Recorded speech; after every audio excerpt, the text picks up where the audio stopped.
Salut à tous, c'est Satman et bienvenue dans cette nouvelle vidéo de test complet du Honor 7. Alors qu'un test qui arrive très en retard justement à cause de tous mes contrariétés que j'ai eu récemment, notamment à cause de mes études. Donc là, petite vidéo justement avec un soleil qui se couche.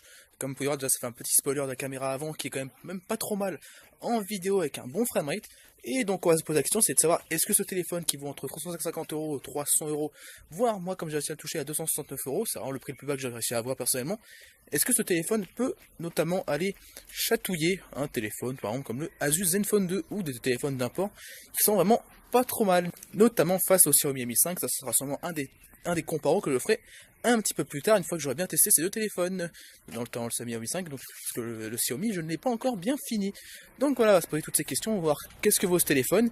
Petit spoiler, il est vraiment bien bon quand même pour son prix. Et on se retrouve tout de suite face à la table pour le début de ce test complet. Allez, c'est parti.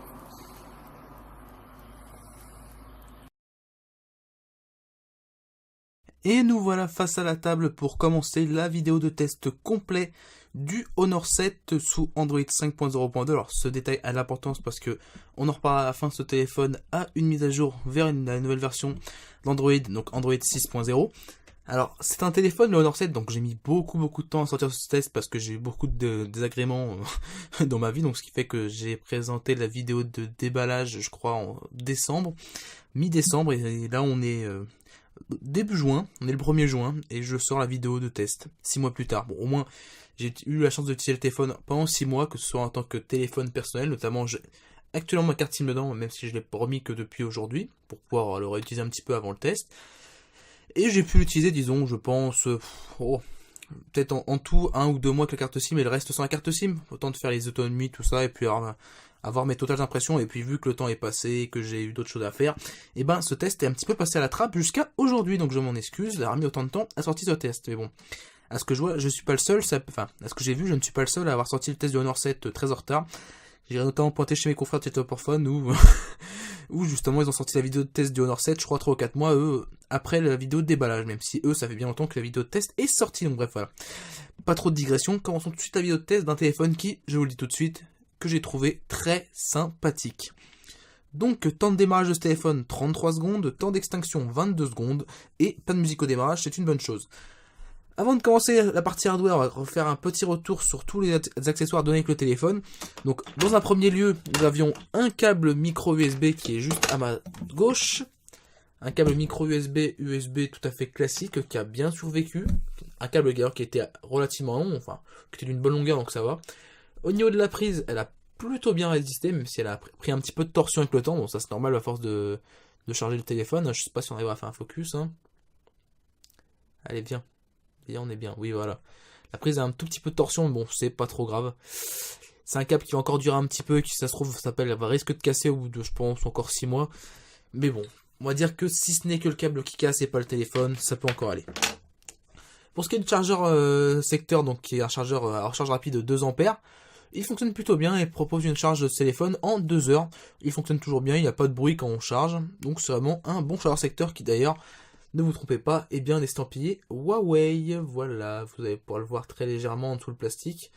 Ce qui vous montre quand même les liens étroits qu'il y a entre Honor et Huawei. Donc il faut bien rappeler que Honor est une marque filiale de Huawei. Et pour ce qui est des écouteurs, alors j'avais été très critique lors de ma vidéo de déballage sur ces écouteurs que j'ai quand même pas mal utilisés. Je les ai utilisés, je me suis surpris à beaucoup les utiliser malgré le fait que j'ai un casque de très bonne qualité.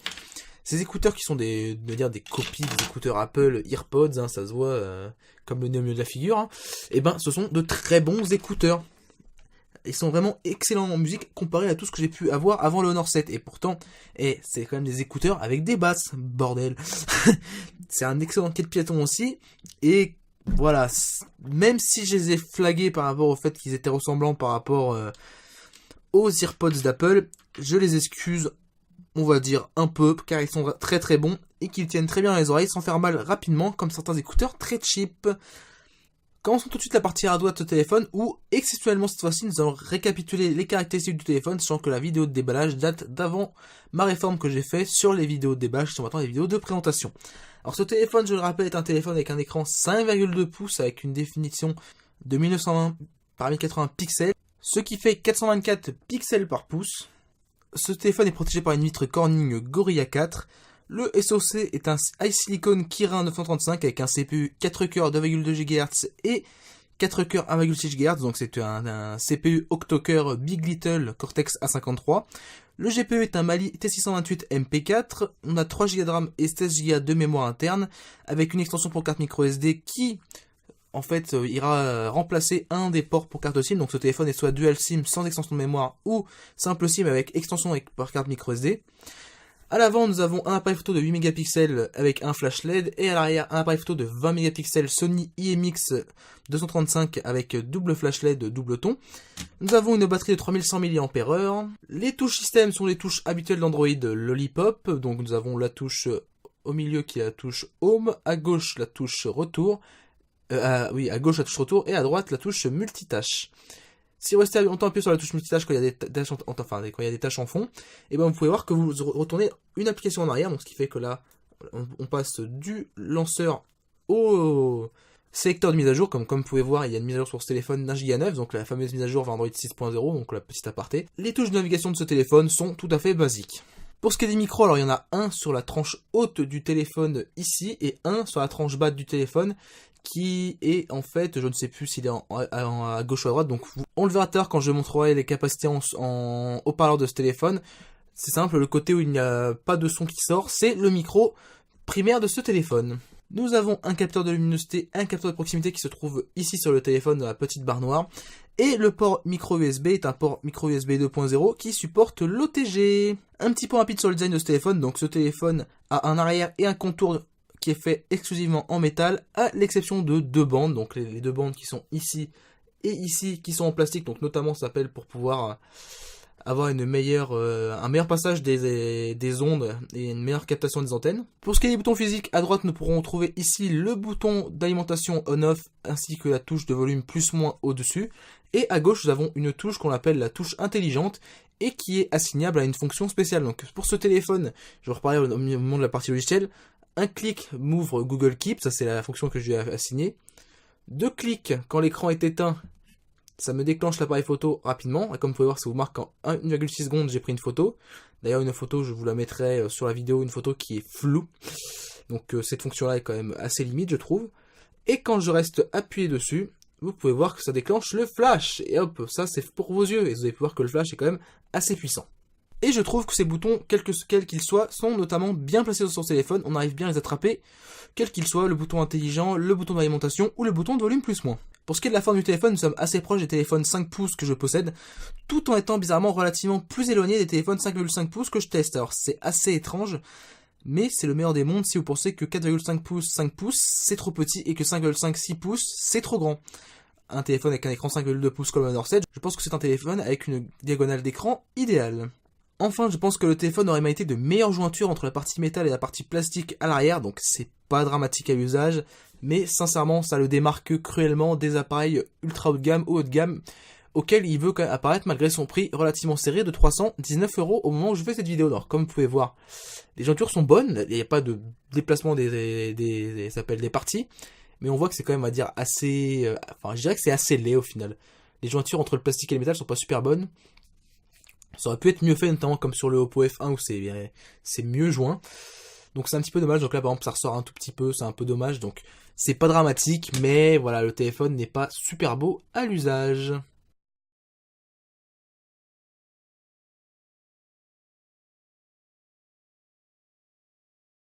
Aussi je trouve l'espace en dessous de l'écran, donc ici un peu grand pour un téléphone avec des touches intégrées sur l'écran, donc avec des touches qui ne sont pas sensitives mais tactiles. Un effort aurait pu aussi être fait ici.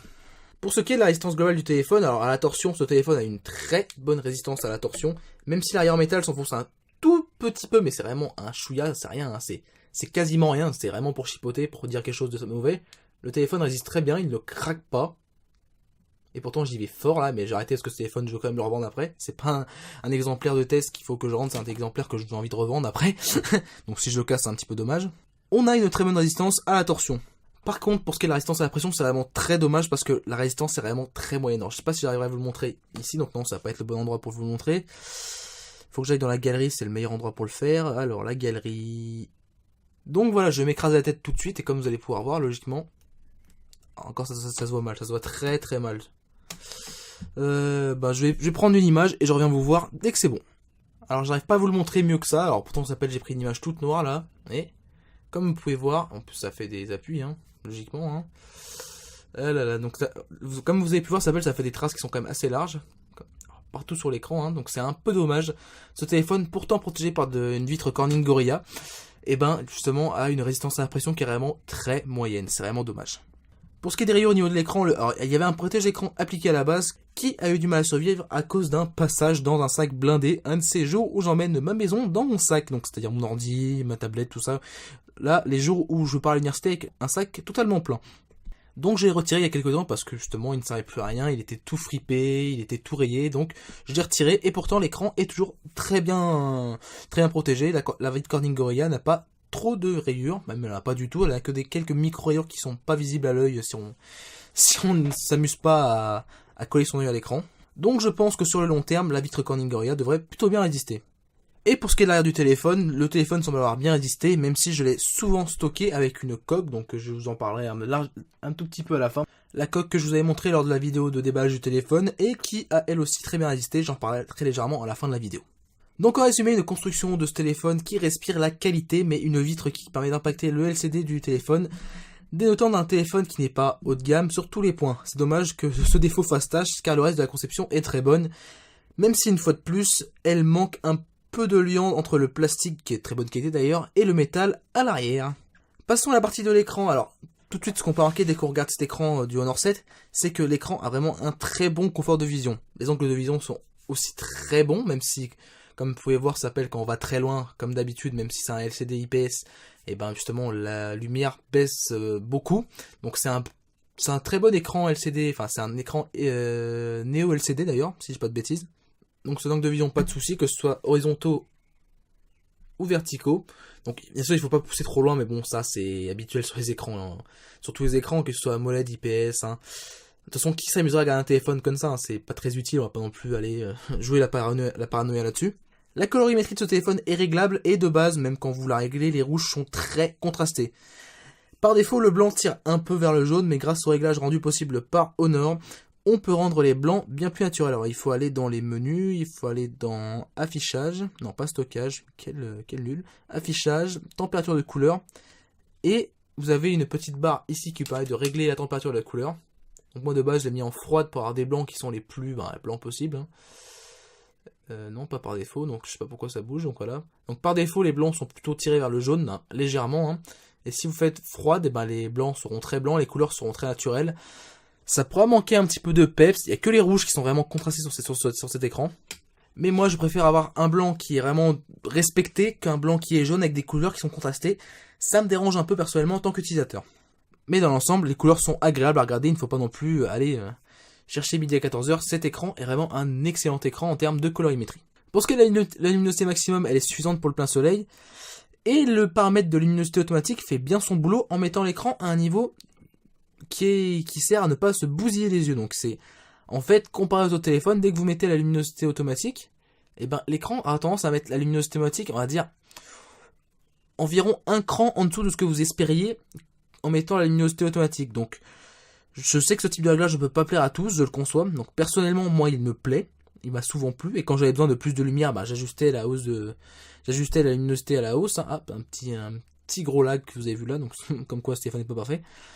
Quand ce paramètre de luminosité me suffisait pas, je repassais en manuel et je réglais ma luminosité manuellement, ça me dérangeait pas sur ce point là. Donc ce point là, c'est un choix qui a été fait par Honor, je le trouve correct. Après je sais que tout le monde ne l'appréciera pas, et il n'est pas irrémédiable, vous pourrez facilement en changer, en repassant en mode manuel. Pour ce qui est du nombre de points à la réactivité, alors ce téléphone a une vitre tactile 10 points qui est très réactive, je vais vous montrer tout de suite, hein. Donc là comme vous pouvez voir, c'est vraiment d'une très bonne réactivité, même avec 2 doigts, hein. Dès qu'on touche l'écran, l'écran détecte le fait qu'on touche qu'il soit touché, hein, avec les doigts, hein. Donc je sais plus parler, c'est super. Donc vraiment là-dessus, c'est vraiment un très bon écran avec une très bonne réactivité. Et le fait d'avoir 10 points, c'est totalement inutile, mais bon, pourquoi pas, hein. Pour ce qui est des bordures de ce téléphone, alors comme vous pouvez le voir tout de suite, elles sont vraiment très fines, donc la partie blanche est vraiment très fine, la bordure est vraiment quasiment c'est un téléphone borderless, sauf que le fait qui rend ce téléphone non borderless, et ben c'est le fait que comme souvent, il y ait un cadre noir autour de l'écran, donc certains diront que c'est dommage, moi personnellement ça ne me dérange jamais, étant donné que l'écran respecte malgré tout le fait qu'il soit à 5,2 pouces, mais encore une fois ça fait un petit potage pour un téléphone qui se veut haut de gamme, d'avoir un design qui n'est pas, on va dire qui est soigné dans les faits, mais qui dans la réalité justement dénote d'un petit manque d'attention par rapport à ce cadre noir, donc c'est dommage, mais ce n'est pas un gros défaut. Pour ce qui est de YouTube, et pour vous montrer justement un petit extrait vidéo pour pouvoir terminer cette partie sur l'écran, YouTube, justement, sur ce téléphone, fait fonctionner parfaitement les vidéos 1080p à 60 images secondes, comme vous pouvez le voir actuellement avec une vidéo comme d'habitude de Chris Move, un habituel YouTuber gaming qui fait des vidéos notamment sur NBA 2K16, même pas que ce jeu-là. Comme vous pouvez voir, la fluidité de ce téléphone en 1080p 60 images secondes est excellente, l'image est très bonne, et on apprécie vraiment de regarder des films, des vidéos sur ce téléphone. Donc vraiment, pour conclure cette partie sur l'écran, j'ai été très satisfait par l'écran de Honor 7. C'est vraiment un des meilleurs écrans que j'ai pu voir en 2015, même en 2016. Et ça me fait vraiment réfléchir sur le fait qu'on n'a vraiment pas besoin d'un écran 1440p, donc on a qu'un écran 2K, et encore moins d'un écran 2160p, donc un écran 4K, sur un smartphone, tant que cet écran 1080p est de très bonne qualité. Et pourtant, ce n'est pas non plus un écran AMOLED qui pourrait encore plus améliorer les contrastes des couleurs et améliorer la qualité de l'écran. Même un écran LCD comme celui-ci, un écran je crois Neo LCD, mais ça reste à vérifier, fonctionne très bien et sincèrement j'ai plaisir à utiliser ce téléphone et au niveau de l'écran c'est vraiment un pur bonheur. Pour ce qui est de l'audio, alors je vais aller assez vite parce que ce téléphone dispose d'une excellente partie son qui en plus, comme je l'ai expliqué avant, est mise en valeur par un excellent kit piéton. Le son de l'écouteur en appel n'a aucun souci et la puissance est correcte, donc le son de cet écouteur ici. Le son du haut-parleur du téléphone n'a aucun problème et c'est vraiment une plutôt bonne puissance couplée à un son de qualité. C'est même surprenant pour un haut-parleur qui n'est que mono en dessous du téléphone. Alors je ne sais plus quel c'est, ça on verra juste après au moment où je vous ferai passer une petite musique bien sûr libre de droit. Je dirais même que c'est le meilleur haut-parleur mono que je n'ai jamais testé sur un téléphone, tant dans la qualité que dans son placement. Bon, on va dire qu'il oblige simplement à tenir le téléphone à l'envers de sa position naturelle dans laquelle on voudrait le prendre, le téléphone naturellement en mode paysage. Mais tant que la qualité est là, je n'ai aucun souci avec ce petit ajustement. Donc encore une fois la mise à jour a popé, je sais pas pourquoi. Merci Honor. Pour ce qui est de la prise jack et du son en Bluetooth, il n'y a vraiment aucun souci. Il n'y a pas d'accro et ça marche parfaitement. Et pour ce test, je vous ai choisi deux nouvelles musiques. Alors j'espère qu'elles vous plairont. Deux nouvelles musiques, bien sûr comme d'habitude libre de droit. Ce qui me permettra de pouvoir vous montrer l'application d'Honor, l'application de musique qui est plutôt sympathique mais qui n'est pas révolutionnaire. Alors, non, ça c'est morceau avec des droits. Non, c'est le droit récent. Oh bah non, ça c'est que des droits, ça, n'importe quoi. Bon, je reviens quand ça s'appelle quand j'ai mon petit morceau libre de droit.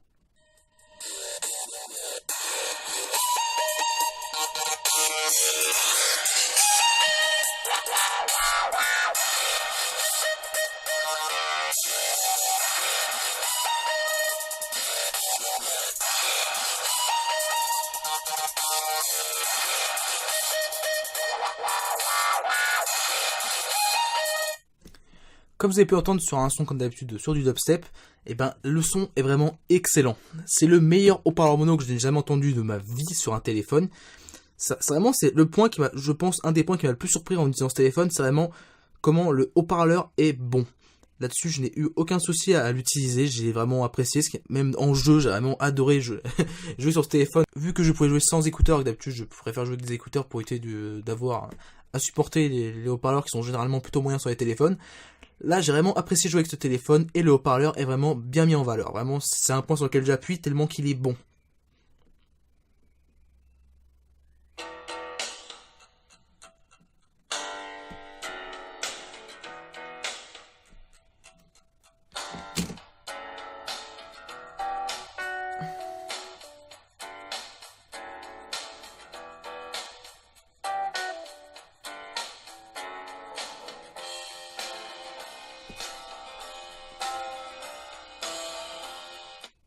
Donc là, sur un son qui est, on va dire, qui est moins tapeur qu'un dubstep, la restitution est vraiment parfaite. Sincèrement, ce haut-parleur, je vais arrêter d'en parler parce que vraiment, je l'adore. C'est vraiment mon haut-parleur préféré sur un téléphone. J'ai vraiment rien à y reprocher et voilà, il est vraiment super. J'ai rien à dire. Il est vraiment très très bon. Pour ce qui est de la partie appareil photo, la caméra arrière est une caméra 20 mégapixels avec autofocus et flash double ton, donc un Sony IMX 235. En pleine lumière en extérieur, ce téléphone fait de très bonnes photos, même si j'ai remarqué que les couleurs manquent souvent de contraste comparé à la réalité. Cela semble être le choix de traitement de logiciel fait par Honor, qui semble un peu bizarre, tant les constructeurs asiatiques de renom aiment souvent appliquer un traitement qui booste les contrastes, donc Xiaomi, Oppo et bien sûr Samsung pour ne citer que.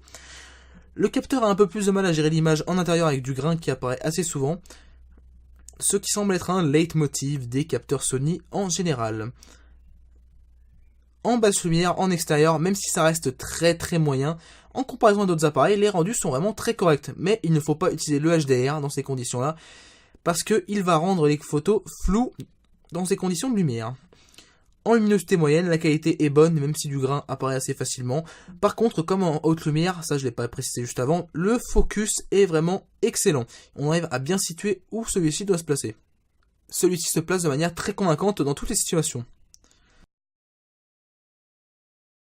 Pour ce qui est des photos en mode macro, notamment avec le mode manuel où j'ai pu débrayer l'autofocus, qui passe donc en focus manuel, on arrive à de bons résultats avec un focus manuel qui arrive à se placer relativement près pour un smartphone, et on a un piqué très correct sur les photos macro, dans de bonnes conditions de lumière, entendons-nous.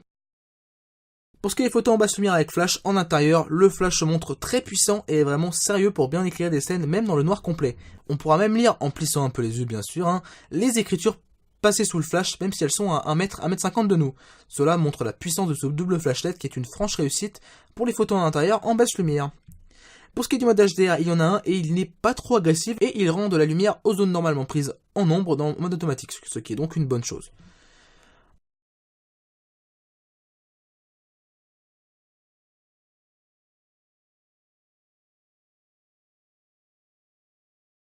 En vidéo, ce téléphone fait des vidéos jusqu'en 1080p 30 images secondes, et en haute lumière en extérieur, la vidéo est de bonne qualité avec un bon framerate et des couleurs plutôt fidèles. Et petite parenthèse sur le micro, celui-ci est vraiment très satisfaisant. En intérieur avec de la luminosité variable, le framerate est constant, ce qui est une excellente première chose. L'image est bonne en pleine lumière, moins bonne en basse lumière, mais le flash rattrape un peu les choses, même si vu que sur l'échantillon le meuble est loin, il ne se révèle pas aussi efficace que sur les scènes plus étroites.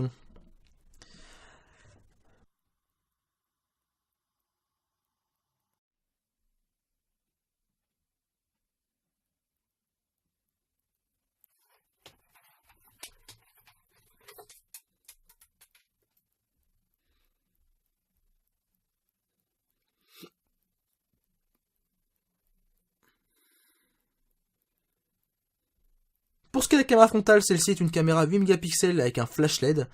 En pleine lumière, les selfies auront un piqué qui est vraiment très satisfaisant pour une caméra frontale. Les couleurs sont ici plutôt réalistes. Par contre, dès que la lumière est un peu forte, votre teint aura tendance à devenir plus pâle. Donc faites bien attention à la lumière autour de vous avant de prendre votre selfie de rêve. En intérieur, dès que la lumière ne sera pas optimale, si comme moi vous avez la peau plutôt blanche, votre teint va rougir. Il ne faut donc pas s'étonner en intérieur de voir plus de grains sur les clichés ainsi qu'une peau un peu plus généreusement rouge. En basse lumière sans flash ce n'est pas super, mais le flash que ce soit en mode auto ou en lumière douce, donc qui va faire une lumière continue et pas un coup de flash, fait son petit effet et rend les photos meilleures. Les détails ne sont pas beaucoup plus présents, mais la lumière devient satisfaisante et en tout cas vous rend plus visible. En qualité vidéo, en extérieur, avec de bonnes conditions de lumière, les vidéos seront bonnes. En intérieur, il y aura généralement pas mal de grains et on va rapidement perdre en détail, même si le framerate restera bon. Et nous voici ici sur la cité des cartes, justement là où j'étudie comme d'habitude. Et ça court. Pas cherche à comprendre. En résumé, nous avons une partie photo qui n'est vraiment pas mauvaise, même si je vous avoue que je m'attendais à de meilleurs résultats de l'IMX 235 de Sony sur ce téléphone. Je pense qu'Honor a encore du boulot à faire au niveau du traitement logiciel des images, et peut-être qu'Android 6.0 améliore un peu les choses, chose que je testerai dans le futur, et je referai une petite vidéo pour faire le point sur Android 6.0 sur ce téléphone. Et je sais pas pourquoi ma voix fait un truc bizarre, et je recommence. Donc voilà pour ce qu'est la partie photo, je vais rapidement vous montrer l'application photo de Honor qui est, il faut le dire, assez largement pompée sur celle d'Apple, donc là-dessus on va pas chercher très loin où est-ce qu'ils ont été inspirés. L'application photo est plutôt sympathique, donc là-dessus j'ai pas grand chose à dire, comme vous pouvez voir si on fait un focus au toucher, le focus se fait plutôt rapidement, y a pas de souci. Je vais vous prendre une petite photo comme d'habitude, j'aime bien le faire, hop, la photo de mon stand, clic, c'est parfait, vous aurez la photo tout de suite à l'écran. Il y a tout un tas de modes justement avec l'appareil photo, donc notamment appareil photo professionnel au milieu qui est le mode le plus intéressant parce que c'est le mode manuel au final. Il y a un mode qui permet de faire la mise au point après la photo, donc ça va prendre une photo avec différents mises au point et après vous pourrez régler la mise au point justement après la photo en post-production. Il y a un mode ralenti, un mode panoramique que j'ai pas testé, je vous l'avoue. Le mode HDR fonctionne plutôt bien et les autres je les ai pas utilisés parce que je n'avais pas envie de les utiliser et ils ne mettaient d'aucune utilité. Donc si vous avez envie de les tester, vous direz. Je vous le dis, personnellement, je n'ai pas pris le temps de les tester parce qu'ils ne mettaient d'aucune utilité personnelle. Je vais vous faire une petite confidence maintenant, alors qu'on est arrivé, je pense, au premier tiers du test. Je trouve que la vidéo, pour l'instant, est plutôt cafouilleuse et plutôt brouillonne, donc n'hésitez pas à me dire dans les commentaires dès maintenant, en faisant pause sur la vidéo, ce que vous pensez de la vidéo. Vous faites ça à la fin dès que vous aurez tout vu, mais là, personnellement, je ne me suis pas super content jusqu'ici de mon test. Donc n'hésitez pas à me rassurer en commentaire ou à m'assurer que je n'ai pas fait du très bon boulot. J'accepterai très facilement la critique. Passons maintenant à la partie autonomie. Ce téléphone a une batterie, comme je vous l'ai indiqué au début du test, de 3100 mAh. Et ceci me semble sans aucun souci réaliste. Alors elle n'est pas amovible, ça c'est normal parce que l'arrière du téléphone n'est pas amovible, il est en métal et il n'y a pas de cache batterie en fait. C'est la batterie, enfin le téléphone est englobé dans une partie en métal qui n'est pas détachable, en tout cas par le commun des mortels. Pour ce qui est de l'autonomie polyvalente, donc l'autonomie polyvalente, comme je le dis souvent, c'est l'autonomie que je monitor quand j'utilise mon téléphone de manière normale en utilisation quotidienne, donc en utilisation plutôt lourde. J'ai mesuré entre 3h30 et 4h30, donc c'est une autonomie qui est satisfaisante pour un téléphone de nos jours, mais qui n'est pas non plus exceptionnelle, hein. C'est une bonne autonomie, mais pas très bonne autonomie, parce que ça, il y aura des téléphones concurrents qui viendront faire mieux que le Honor 7. Vous voyez, genre un téléphone comme ça, en autonomie polyvalente légère, donc c'est la même autonomie en termes d'utilisation quotidienne, mais sans le Bluetooth, sans le GPS, et sans utilisation de jeux vidéo ou de visionnage de vidéos. On est entre 3h et 3h30, donc je trouve que pour une autonomie polyvalente légère, c'est plutôt bon. Après, quelle que soit cette autonomie, enfin, que ce soit une utilisation lourde ou légère, on arrivera toujours à terminer la journée avec ce téléphone, il n'y a pas de souci. Par contre, un petit point que d'habitude sur lequel je m'interroge pas trop, mais que maintenant je vais m'interroger de plus en plus, c'est la consommation en veille. Elle semble relativement importante avec ce téléphone, ce qui est plutôt dommage. Donc, je l'ai pas calculé parce que l'idée m'est venue trop tard, et quasiment quelques jours avant que je fasse cette vidéo. Mais j'ai remarqué plusieurs fois, ça s'appelle que quand je mettais mon téléphone à charger le soir à 100% et que je le récupérais le matin, que je l'ai retiré de la prise le soir et que je le récupère le matin, et ben le téléphone perdait quand même pas mal de batterie, donc ce que je trouve plutôt dommage. En jeu vidéo, nous pouvons tenir 4h04 sur mon test que je fais d'habitude, donc j'utilise des jeux vidéo. Enfin, si vous avez jamais vu ma petite fiche que je fais par rapport au téléphone, et ben je fais tourner un jeu vidéo 3D, un jeu vidéo 2D en continu, ça s'appelle 200% à 0% pendant 20 minutes, donc 20 minutes de jeu 2D, 20 minutes de 3D, 20 minutes de 2D, 20 minutes de 3D. J'ai tenu 4h04, ce qui est un bon score dans mon test. En autonomie vidéo sur YouTube en 1080p, 30 images secondes et 60 images secondes, j'ai tenu environ 5h40, donc ce qui est un bon score. Et sur MX Player, j'ai tenu 5h57 et 5h56, donc deux scores qui sont à 1 minute près le même et que je trouve plutôt décevant, sachant que l'autonomie YouTube est relativement bonne, mais sur MX Player, disons que le téléphone ne tire pas profit du fait que c'est une vidéo hors ligne, donc je pense qu'il y a vraiment un petit souci d'utilisation, enfin de consommation au niveau soit du Wi-Fi, soit des antennes cellulaires. Et pour ce qui est du temps de recharge, en presque 2 heures tout pile, vous pouvez recharger le téléphone à 100%. Et vous rechargez 35% en une demi-heure et 70% en 1 heure. Donc, en résumé, une autonomie quotidienne que je juge satisfaisante. On pourra normalement tenir la journée en usage intensif sans souci. Et on pourra tendre vers plus avec un usage plus raisonné. La ROM Android Lollipop manque peut-être un peu d'optimisation sur les utilisations vidéo. Et j'espère qu'Android Marshmallow, actuellement disponible en installation manuelle et en installation en mise à jour OTA, permettra d'améliorer ses autonomies. Passons maintenant à la partie connectivité. Donc depuis tout à l'heure, vous voyez pas grand chose sur ce téléphone. Donc faisons basculer le chariot pour que vous puissiez aller voir les connectivités un petit peu de ce téléphone. Donc ce téléphone est un téléphone simple SIM de type nano ou dual SIM de type nano SIM, suivant si vous mettez une carte micro SD ou pas dans ce téléphone. Il supporte à 100% les réseaux 2G, 3G et 4G français, mais petite précision, il ne supporte pas les réseaux 4G 700 MHz qui seront bientôt déployés en France. Pour ce qui est de l'accroche et la qualité d'approche, rien à dire, ça a très bien fonctionné tout au long de mon test, même si j'ai remarqué que le téléphone, des fois il s'accrochait pas en 4G au niveau de là où j'avais de la 4G, donc c'est pas forcément un souci lié au téléphone, peut-être que c'est aussi un souci lié à Free, là-dessus ça je peux pas le dire. Mais il y a des fois, ça s'appelle, alors que je suis dans une zone 4G, il reste accroché en H+, donc je pense que c'est parce que la H+, capte beaucoup mieux que la 4G. Là-dessus, j'irai pas émettre de fausses hypothèses. Pour ce qui est du port pour carte microSD, comme expliqué à peu près 12 fois dans cette vidéo, il faut faire le sacrifice d'un port pour carte nano SIM pour pouvoir avoir un port d'extension par carte microSD. Et j'ai testé une carte de 16 Go et de 64 Go dedans, je n'ai eu aucun souci. Et Honor annonce des cartes SD compatibles jusqu'à 128 Go. Pour ce qui est des autres connectivités, ce téléphone dispose du Wi-Fi ABGN AC Dual Band et il fonctionne très bien avec une très bonne portée. Le Bluetooth 4.1 et il fonctionne lui aussi très bien avec une bonne portée et aucun problème de stabilité. Il y a aussi un GPS AGPS GLONASS Beidou qui est de bonne qualité mais au fixe un petit peu long en GPS avec aucune aide du Wi-Fi et des réseaux cellulaires. Donc il faut avoir un petit peu de patience au premier fixe du GPS si vous n'utilisez pas la 3G ou la 4G. Ce téléphone dispose d'un gyroscope, d'un accéléromètre, du partage de connexion 4G qui fonctionne très bien. Il n'a pas le NFC, il possède un infrarouge qui fonctionne bien, j'ai pu l'utiliser un petit peu avec ma télé et il fonctionne très bien. Il dispose de l'accès au VPN bien sûr, d'une lettre de notification qui est cachée juste ici dans le haut-parleur, donc elle est ici. Enfin vous ne la verrez pas parce qu'elle ne clignote pas, mais elle est vraiment juste ici là où je mets mon doigt, où je gratte. C'est là où il y a la lettre de notification et est vraiment est bien cachée, c'est vraiment une très bonne idée de la part d'Honor d'avoir placé cette LED ici parce qu'au moins elle ne prend pas de place sur la façade avant du téléphone. Elle est incluse dans un endroit où il y a déjà un trou. Ce téléphone dispose de la radio FM, de l'USB OTG et d'un capteur d'empreinte digitale qui fonctionne très très bien. Donc là je vais vous le montrer. Clac, clac. Alors là par contre là oui, j'ai oublié d'appuyer.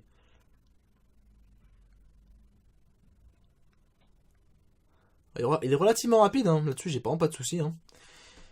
Vraiment un très bon capteur empreinte digitale qui m'a jamais fait défaut, qui est rarement dans le faux, qui rarement vous dira que ça ne marche pas, notamment si vous mettez les bons doigts, notamment parce que si vous mettez le pouce comme c'est un capteur empreinte digitale arrière, ça marchera pas super bien.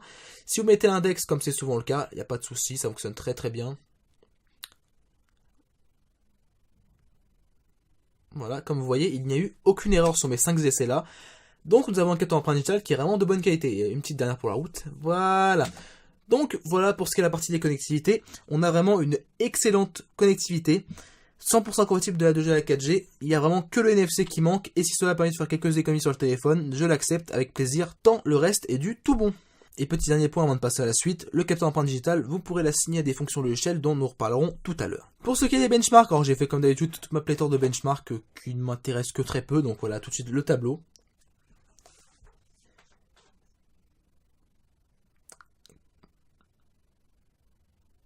Faites pause sur la vidéo si vous voulez regarder le tableau plus longuement parce qu'on passe à la suite. Et quelque chose que j'ai inauguré avec ce téléphone et que justement j'ai réfléchi depuis longtemps, c'est le fait de créer une sorte de benchmark personnel. Alors c'est pas du tout personnel parce qu'en fait c'est une idée dans laquelle je me suis inspiré sur d'autres youtubeurs disons qui font des vidéos sur internet. C'est en fait créer ce que j'ai appelé un benchmark, alors pour l'instant le nom est très artisanal, un benchmark exécution RAM. Alors qu'est-ce que ça veut dire en fait? Le fait est ici que vous là, comme vous voyez sur la page que vous avez devant vous, vous avez exactement 5, 10, 15, 16 applications. Parce que oui, c'est ça. Il y a 16 applications et l'application horloge de Google. Et le but en fait, c'est de faire toute une phase où j'ouvre toutes les applications. Donc de Keep jusqu'à gestionnaire de page Facebook, donc je les ouvre toutes. Et lors de la deuxième phase, je repasse sur l'horloge en mettant un tour. Donc ça va m'enregistrer le premier temps d'exécution. Et puis je repars sur la même liste d'applications pour un deuxième tour. Et là, je devrais voir quelques applications qui seront restées en RAM, justement, ces applications-là vont se réouvrir très très vite. Et celles qui ne sont pas restées en RAM vont se recharger. Et là, après avoir refait un deuxième tour, je rarrête l'horloge. Et là, je vais avoir un deuxième temps. Un temps s'appelle de rechargement RAM et de stockage des applications RAM. Donc c'est un peu confus. Et exceptionnellement, comme c'est la première fois que je l'ai fait sur un téléphone et que je l'ai fait sur d'autres téléphones à côté pour les futurs tests, je vais vous montrer un petit peu comment ça marche. Alors, vous allez perdre 4 minutes sur la vidéo. Si vous voulez aller plus vite, vous avancez de 4 minutes sur la vidéo si vous voulez pas voir comment fonctionne ce benchmark. Même si on n'est pas réellement, hein, c'est vraiment juste pour montrer de manière pratique comment fonctionne le téléphone. Alors, hop, horloge. Alors normalement, c'est pas que je le fais sur le téléphone qui est vidé de toutes les applications RAM, donc je vais le faire tout de suite. Vidé de toutes les applis en RAM et auquel j'ai fait un reboot, donc on va s'éviter un reboot. Et on va tout de suite démarrer, donc horloge, hop, c'est parti, là il faut aller très vite, pour ça que ce benchmark je le fais 3 fois en tout sur le téléphone pour avoir une sorte de moyenne de temps. Hop, c'est parti, hop, on ouvre Keep, dès que Keep est ouvert, hop, c'est bon, on referme, Figaro qui n'est pas mis à jour d'ailleurs, donc voilà, on est encore sur l'ancienne version, je ferme ça, dès que c'est fermé, hop, Frandroid, hop, c'est bon, Messenger, hop, c'est bon, Facebook, dès que tout est chargé, c'est bon, Outlook, hop c'est bon, Candy Crush Saga, et là, comme vous avez vu les applications ça va très vite, après c'est les jeux qui vont mettre un peu plus de temps à arriver, même si Candy Crush ça va aller relativement vite aussi, voilà, Géométrie Dash, jeu encore une fois qui va aller très vite à venir, voilà, Monster Dash, voilà, Monster Dash qui bien sûr va me niquer ma logique, merci Monster Dash. Donc voilà, vous avez vu un petit aperçu ça s'appelle du benchmark. Donc normalement il va jusqu'au bout avec Mortal Kombat X ici qui met un temps fou à s'ouvrir. Donc je vais vous éviter ce temps d'ouverture. C'est vraiment un calvaire. Et ça c'est pas grave, c'est moi quand je fais mon petit benchmark. Donc voilà, je fais tout mon tour comme ça en allant au plus vite. Après, quand mon tour est fait, clique ici, mets un tour ici, je repars. Et là, je repars pour un tour. Hop, comme vous pouvez voir les applications qui sont en RAM, qui sont restées, hop, et se réouvrent tout de suite. Donc là-dessus je gagne du temps. Hop, hop, hop. Ce qui fait que j'ai obtenu avec ce benchmark, donc je referai une vidéo à part, parce que là je voulais expliquer un peu de manière superficielle, je referai une vidéo pour vous expliquer comment il fonctionne ce benchmark. J'ai obtenu un temps de chargement, donc c'est le premier tour de toutes les applications, de 3 minutes 46, donc ce qui est un temps relativement correct pour un temps d'exécution, même si j'ai déjà obtenu beaucoup mieux avec d'autres téléphones. Et un temps de RAM et rechargement, donc le deuxième tour, d'1 minute 33. Alors j'ai fait sur un autre téléphone le même benchmark, alors merci, maintenant il s'ouvre, sympathique mon Stardash. Sur un autre téléphone, ça a mis 40 secondes de moins, là ça a mis 1 minute 33 sur le Honor 7, donc qui est un score tout à fait correct, mais bon, qui montre que beaucoup d'applications ont été déchargées de la RAM. Malgré que ce téléphone est quand même 3 Go de RAM, c'est quand même une bonne quantité de RAM pour un téléphone, et bizarrement, il n'a pas retenu toutes les applications, ce qui est dommage. Là, 1 minute 33 c'est un score correct, mais vraiment sans plus, c'est vraiment... Comparé à un benchmark où on dit toujours, ouais, en tout benchmark, c'est un bon benchmark, je trouve que mon idée qui a été de faire ça est plus pertinente parce que ça me permet de confirmer ce que je peux voir, on va dire, au jour le jour sur les téléphones que j'utilise de manière quotidienne. Ce téléphone a vraiment des moments où, au niveau de la RAM, il recharge souvent les applications. Il faut quand même l'avouer, pour un téléphone avec 3 Go de RAM, c'est pas forcément une référence dans le domaine. Et donc là, le truc est qu'il a souvent gardé les grosses applications en RAM et il a retiré toutes les petites. Donc par exemple, Keep, Figaro, tout ça, il les a toutes retirées. Et il a gardé que Nova 3, Mortal Kombat X, tout ça.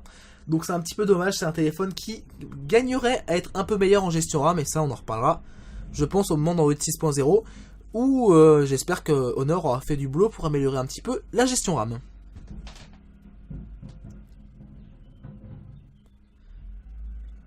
Et les poubelles passent. Donc voilà pour mon explication très laborieuse de mon benchmark personnel, que j'espère vous plaira comme meilleure base que les Antutu, tout ça, qui sont des benchmarks un peu merdiques, je vais le dire. Antutu, c'est clairement un benchmark qui est merdique, hein, voilà, je vais vous dire le fond de ma pensée.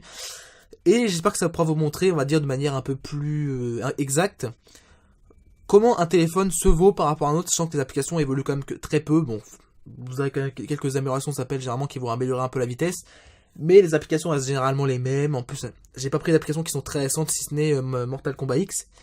Donc voilà, c'est des applications qui sont quand même assez bien codées généralement. Donc je trouve que mon idée de benchmark n'est pas, disons, non représentative de la réalité. Passons tout de suite justement aux jeux vidéo. Donc on va commencer par Monster Dash, tiens, tant qu'il a voulu s'ouvrir tout à l'heure, en baissant le son.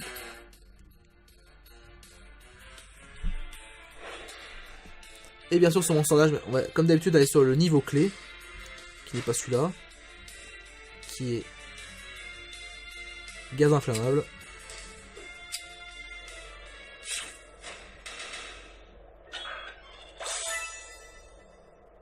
Jusque là pas de problème. Et là on va voir si on a des problèmes de fluidité. Alors le but en fait c'est jusque là, c'est de tuer les monstres, hein. Donc là pour l'instant aucun problème de framerate, c'est parfait. Et c'est dès qu'on va recevoir, ça s'appelle l'un des bonus qu'on va pouvoir voir, donc pas celui-là, l'autre justement. On va pouvoir voir, ça s'appelle, si le téléphone est vraiment au niveau GPU capable de faire tourner du gros jeu 2D. Là, ça. Et comme vous pouvez voir, aucun souci, pas de baisse de framerate, et ça c'est vraiment quelque chose de déterminant sur ce niveau. Il n'y a vraiment aucune baisse de framerate sur ce téléphone, comparé à d'autres téléphones comme le Meizu M2 Note et son MT6753 avec le Mali T720 MP2. Donc j'en suis arrivé à la conclusion que sur un écran 1080p, le Mali T628 MP4 est meilleur que le Mali T720 MP2. En tout cas pour les jeux 2D ça fonctionne mieux. Passons maintenant sur un jeu 3D directement, on va aller sur Mortal Kombat X. J'espère que j'ai fait le tutoriel.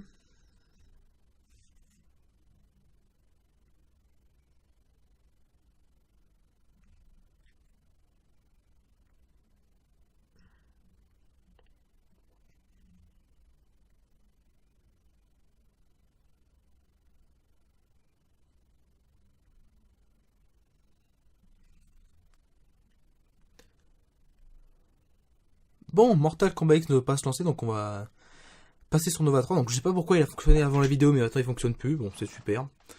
Je sais pas pourquoi. Bon, Nova 3 ça reste quand même un... Oh bah Nova 3 fonctionne pas, oh là là là là. Bon alors, expliquons un petit peu le fond de la vérité, c'est que ce téléphone, bon on va en parler tout de suite, a une mémoire qui est quand même relativement limitée de 16 Go. Et donc pour pouvoir faire ce test de benchmark RAM et benchmark exécution, donc j'ai téléchargé pas mal d'applications. Et donc j'ai été un peu limité en espace et je sais pas pourquoi il m'a retiré mes données de Nova 3. Donc voilà, bon bah, Real Racing. Est-ce que Real Racing va avoir encore de quoi faire tourner le jeu? Parce que dans ce cas, continuons les fails, ça ira plus vite. Hein. Il a l'air de vouloir fonctionner. Et il faut qu'il télécharge. Oh bordel de merde. Bon bah on se retrouve après. Un fail de plus. Grrr. On va enfin pouvoir jouer. Super. Moteur, bref. International de route. Alors j'espère qu'il n'y a pas encore été chance, parce que là je pense que je vais littéralement me tuer. Et bien sûr. Bien sûr. Bon bah on continue. Hein. Allez, c'est reparti. Bon, ça va assez vite. Bon, ça va. 10-12 secondes, ça va aller. Hop, on prend la première voiture disponible. On met un petit peu de son. J'espère que le... Il n'y a pas de musique sous licence, sinon bah, ma vidéo sera flaguée, c'est pas grave. Hein. Hop là. Alors, donc le haut-parleur sur le téléphone est à gauche et le micro est à droite. Ça maintenant c'est confirmé. Donc comme je vous ai dit, il faut tenir le téléphone généralement dans l'autre sens pour avoir le haut-parleur qui reste libre. Allez, c'est parti. On va pas faire toute la course, on va faire un tour. Ça nous a beaucoup.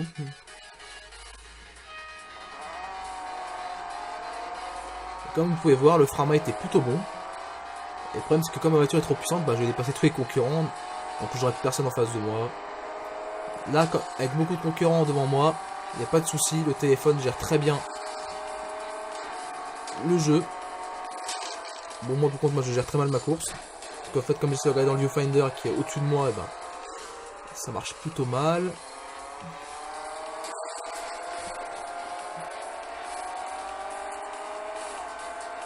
Donc ouais, je sais pas dépasser tout le monde, pour avoir encore des gens devant moi. Pour ne plus avoir rien du tout à montrer.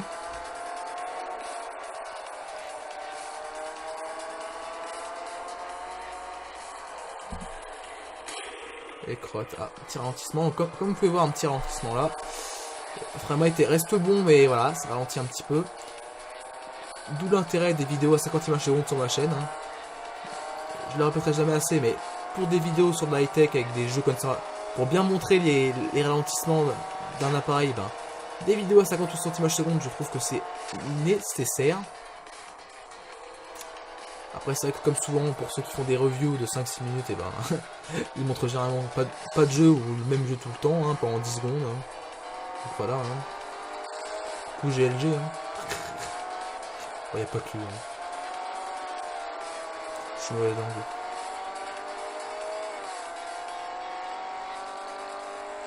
Donc comme vous avez pu voir sur ce tour là de jeu, là, tout de suite maintenant le jeu est relativement fluide.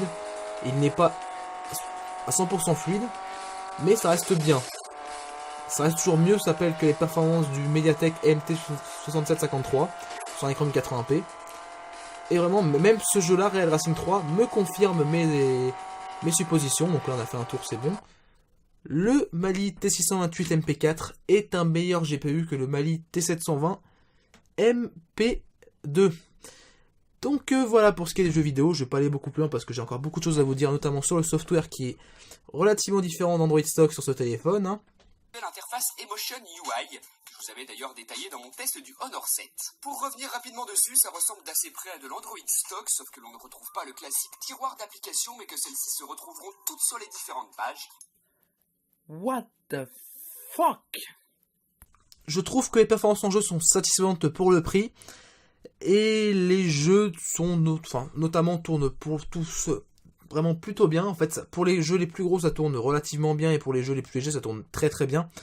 Par contre, je ne vous assure pas que dans 2 ans, bah, tous les jeux seront encore tous parfaitement fluides et on va dire à 100% et avec un bon framerate. Mais ça, le problème c'est que l'API Vulkan, pour ceux qui connaissent, va arriver sur Android avec des jeux qui seront codé avec Vulkan. Je sais pas si ce GPU, le Mali T628, sera toujours un bon GPU avec les futurs jeux vidéo sur Android, mais pour l'instant ça fonctionne très bien, et pour un joueur qui n'est pas hyper exigeant, même pour un joueur qui est relativement exigeant, hein, mais pour un joueur qui n'est pas exigeant, ce téléphone est vraiment très bon en jeu. Et pour terminer cette partie sur le hardware, la seule chose que je vais dire, c'est qu'il y a un jeu qui m'a vraiment posé problème, bon, autre Mortal Kombat X qui là n'a pas voulu fonctionner, petit effet Bonaldi, hein. Et ben Asphalt 8 avait des lenteurs très bizarres sur le téléphone quand j'y ai joué, donc ce qui fait que j'ai directement désinstallé. Et je pense que c'est surtout par rapport au modèle free-to-play du jeu, parce qu'il y a vraiment beaucoup de pubs quand j'ai utilisé sur ce téléphone là, bizarrement. Donc je ne sais pas ce qui s'est passé, mais bon, le jeu fonctionnait très mal. Donc voilà pour ce qui est la partie hardware, et on va passer tout de suite à la partie software, où on va détailler en long et en large tout ce qui compose cette surcouche qui est Emotion UI 3.1 ici sur le téléphone, avant la mise à jour vers Android 6.0 qui mettra Emotion UI en version 4.0.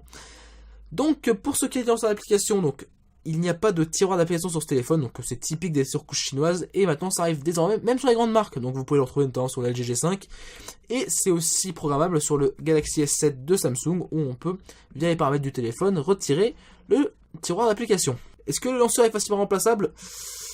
Il est remplaçable, mais la procédure est plus compliquée que sur Android Stock. Donc je vais vous montrer tout de suite, il faut aller dans Paramètres, donc les paramètres ici. Il faut aller dans Gestion des applications qui est tout en bas. Là, Gestion des applications. Il faut aller dans Paramètres d'application par défaut. Et il faut aller dans Lanceur. Et après, une fois que vous êtes là, vous pouvez changer de lanceur et par exemple mettre le lanceur de Google, si pas de bêtises. Donc là, il y a l'appli Google, je sais pas ce que ça a donné. On va voir. Voilà, là j'ai pu mettre le lanceur de Google, ce qui c'est une très bonne chose, voilà, hop. Et vous retrouvez un lanceur avec un tiroir d'application. Alors là il fonctionne plutôt mal. Ah oui, ce qui vient de se lancer, donc c'est normal, là il est fluide, c'est bon, maintenant qu'il est lancé. Et ça fonctionne très bien, il n'y a pas de souci là-dessus. Et comme vous pouvez voir, dès que j'appuie sur retour, enfin sur Home, et ben le lanceur ne revient pas sur celui de Huawei, mais il reste sur celui de Google. Donc voilà, vous pouvez remplacer le lanceur facilement si vous ne l'aimez pas, enfin relativement facilement, mais il faut connaître, on va dire, la manipulation. Donc pour le reste du test, je vais rester sur le lanceur de Huawei. Et d'ailleurs, comme vous avez pu le voir, encore une fois, il y a marqué accueil Huawei et pas marqué accueil Honor. Donc voilà, les liens entre Honor et Huawei sont vraiment très proches. Vraiment, c'est facile de remplacer le lanceur. Je ne peux pas le nier, comparé par exemple à la tablette Amazon que je vous ai présenté un petit peu avant. C'est facile de changer le lanceur. Mais c'est la procédure qui est plutôt compliquée. C'est pas un menu qui est facilement trouvable sur Android comme sur Android Stock où il y a marqué accueil. Là, il faut aller dans application par défaut et paramètres d'appli par défaut. Enfin, gestion des applications, paramètres d'appli par défaut. Donc c'est un peu dommage. Même si on peut, voilà, on peut souligner que le fait que ça reste possible et que la manipulation ne reste pas insensée, mais plus compliquée que d'origine. Alors, quelles sont les personnalisations possibles de ce lanceur d'application ? Alors déjà, nous pouvons avoir les fonds d'écran, donc comme sur tout téléphone Android, vous pouvez changer le fond d'écran de votre téléphone. Donc là, par exemple, pour changer de fond d'écran, on va mettre, je sais pas, tiens, on va mettre le fond d'écran, tiens, comme on est en vacances. Enfin, moi personnellement, je suis en vacances, hein, bien sûr.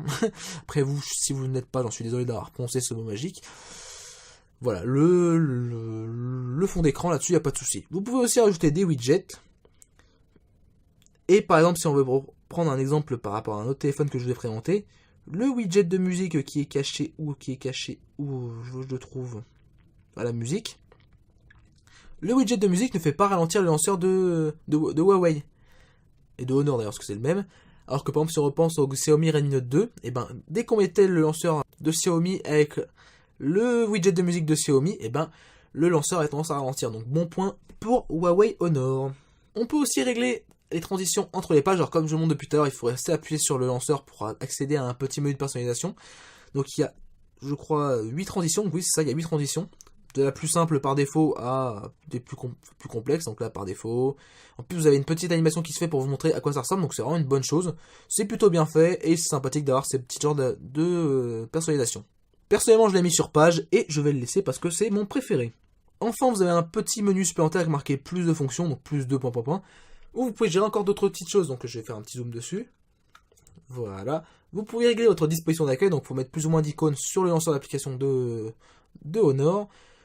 Vous pouvez activer cette fonction qui fera que dès que vous retirez une application d'une page d'un lanceur, et ben l'application qui est juste à côté viendra boucher l'espace vacant à côté d'elle, plutôt l'espace qui a été laissé vacant par l'application retirée. Vous pouvez aussi activer l'option qui permet de secouer pour pouvoir réaligner les icônes et les dossiers. Donc si on secoue le téléphone, donc c'est marqué en haut, c'était marqué, donc on va recommencer. C'est marqué secouer pour aligner les icônes. Donc on secoue, Et voilà, toutes les icônes qui étaient en désordre sont rangées maintenant sur le lanceur en ligne, sans laisser de trous entre elles. Ensuite, vous pouvez régler le badge des icônes, donc ça c'est une fonction qui n'existe pas sur Android stock, mais qui est encore une fois tirée d'iOS. Hein. Ce qui est dommage, c'est qu'on ne peut faire ça que sur les applications stock de Honor, donc il n'est pas disponible, il n'est pas possible de faire ça sur les applications qui ne sont pas celles de Honor. Donc mise à jour, téléphone, paramètres, donc il y a plus configuration, messages, thèmes et email. Vous n'avez pas d'autres applications. C'est un peu dommage, mais bon, disons que c'est un petit apport qui est bienvenu sur ce téléphone. Et enfin, vous avez une petite option ici pour pouvoir faire que l'écran d'accueil tourne en boucle. Donc au lieu de s'arrêter à la dernière page et d'être bloqué comme ça, là, comme vous pouvez voir, je peux tourner en boucle sans arrêt et ça revient à la première page. Donc c'est une option, encore une fois, qui est bienvenue et c'est pas une mauvaise idée. Ensuite, par rapport à ce sort d'application, vous pouvez aussi appliquer des thèmes à ce téléphone. Donc là, il faut aller dans les outils, enfin les outils donnés par Honor, donc ils appellent ça outils, mais voilà, c'est des petits utilitaires. Dans l'utilitaire thème, et vous avez tout un nombre de thèmes qui sont gratuits. Donc là-dessus, c'est bien. En plus, on a vraiment des divers et variés. Donc là-dessus, on ne pourra pas dire qu'on ne trouve pas le thème qui nous convient. Donc il y a un thème qui s'appelle Emotion UI 4. Donc tiens, on va s'amuser à le mettre. Donc ça va peut-être être on va dire un petit aperçu de à quoi ressemblera le téléphone dès que je l'aurai mis à jour à la fin de la vidéo. Donc hop, appliquer. Voilà. Allez, on change. Et comme vous pouvez voir maintenant, le thème a changé.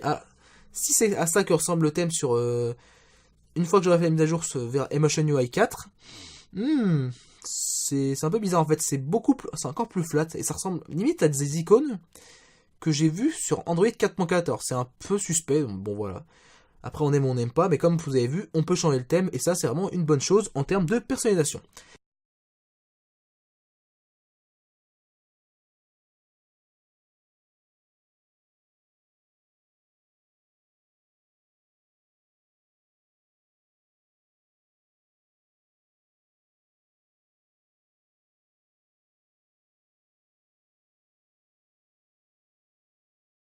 Enfin, dernier point de personnalisation possible qui est sur le lanceur, c'est la taille de la police, que vous pouvez mettre petite ou plus grande, et ça affecte le lanceur comme ça affecte les menus d'Emotion UI. Donc là-dessus, c'est pas exceptionnel, mais c'est bienvenu une fois de plus. Passons maintenant au centre des notifications et des paramètres rapides. Alors, petit point qui est un peu bizarre, c'est que quand on le tire pour la première fois, et vous avez pu voir ça tout à l'heure, quand on tire le centre des notifications pour la première fois, là, maintenant ça vient bien, mais la première fois ça met un petit temps de décalage à venir avec un petit lag, donc c'est un petit peu bizarre. La première fois il y a une petite seconde de décalage, c'est pas gênant mais c'est remarquable pour un téléphone qui une fois de plus se veut haut de gamme à un prix de milieu de gamme. Alors qu'est-ce qu'on a du côté des notifications? Donc nous avons l'heure, la date, et nous avons, truc qui est plutôt bien, les notifications triées par heure avec une sorte en fait de timeline, donc c'est assez original, c'est plutôt bien fait.